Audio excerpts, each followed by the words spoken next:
Les chasseurs américains sont à nouveau autorisés à ramener dans leur pays les trophées d'éléphants abattus en Afrique. Une décision de l'administration Trump qui est évidemment déjà très controversée. On en parle avec vous, Alphonse Dugal. Bonsoir. Bonsoir. Vous êtes en duplex de la savane du Zimbabwe. Vous êtes chasseur vous-même. Oh, attendez, je suis chasseur de gros gibier. Big Game Hunter, c'est pas pareil. Ah bon? Non. Pourtant, c'est le même principe, non? Non. Le chasseur prolo là, que vous avez qui se cache dans les forêts pour tirer un bouquetin ou un sanglier, c'est un péon, un petit chasseur. Hein. Moi, j'ai déjà abattu 6 lions d'Asie, 3 aigles royaux, 8 gorilles à dos argentés, 2 tigres, 3 ou 4 léopards de Java et un enfant. Un enfant? Oui, mais bon, c'était un accident. En Afrique, ça arrive. Hein. Bon. Ah, j'ai aussi abattu un rhinocéros noir au Cameroun. Mais l'espèce n'a pas été déclarée éteinte en 2011 par l'Union internationale pour la conservation de la nature? Oui. Et vous n'avez aucun regret? Enfin...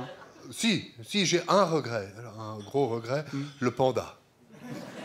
Quoi, le panda? Bah oui, parce qu'il a été déplacé il y a quelques mois sur la liste des animaux menacés et plus en danger d'extinction. Ah. Je l'ai juste raté, celui-ci, mais lors de ça. Parce que pour vous, le statut d'une espèce sur l'échelle d'extinction de l'UICN, c'est important?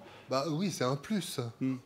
Mais on n'est pas là pour parler de ça, on est là pour parler d'une chasse normale, celle des éléphants. L'éléphant de savane est quand même menacé. Hein. Seulement 500 000 individus sont recensés aujourd'hui. Oui, bah quoi? Il y a 500 000 habitants au Cap-Vert.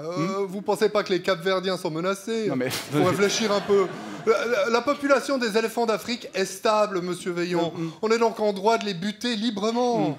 On participe en fait à la protection de ces animaux, il faut le savoir. Mais comment ça, leur protection? Ben oui, les locaux, ces sauvages, ils ont tout intérêt à pas les braconner au coupe-coupe et à les laisser aux sportifs occidentaux, qui sont des professionnels du loisir. Oui. Parce que je vous rappelle qu'on les paie grassement pour ça. 15 000 € pour un safari de 10 jours, hein, et ça c'est un prix qui comprend pas le trophée. C'est vrai, ils sont durs en Afrique. Ils sont durs en affaires en Afrique. Oui. Et il faut rajouter 41 000 $ pour pouvoir ramener la tête d'un mâle. Plus le boulot de l'empailleur. Vous vous en tirez avec une douloureuse de 80 000 balles à la fin. Hein. À ce prix-là, ça ferait quand même chier de ne pas pouvoir le ramener à la maison. Hein. Mais maintenant, c'est possible pour les Américains grâce à Donald Trump. Monsieur Dugal, à part pour décorer votre salon d'une tête d'éléphant, vous retirez quoi de cette chasse, en fait? C'est une passion. Bon, on a tous des passions. Vous avez une passion? Oui, on a tous des passions. Moi, j'ai toujours aimé tuer des animaux. Ah ouais. Gamin, quand j'avais un cochon d'Inde, il faisait pas long. Hein. Mais il y a moins de plaisir avec un cochon d'Inde, hein, parce que c'est tout petit. Ah, d'accord. Un cochon, un vrai cochon, déjà, il y en a plus.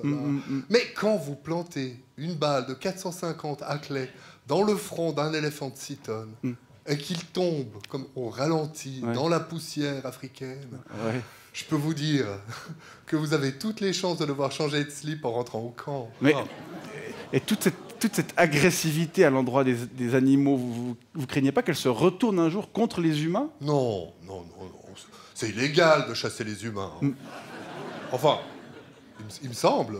Alphonse Dugal, en direct du Zimbabwe. Merci pour ce témoignage et bonne soirée. Vous connaissez un coin où c'est légal? Non. Ça m'intéresse. Au revoir, merci beaucoup.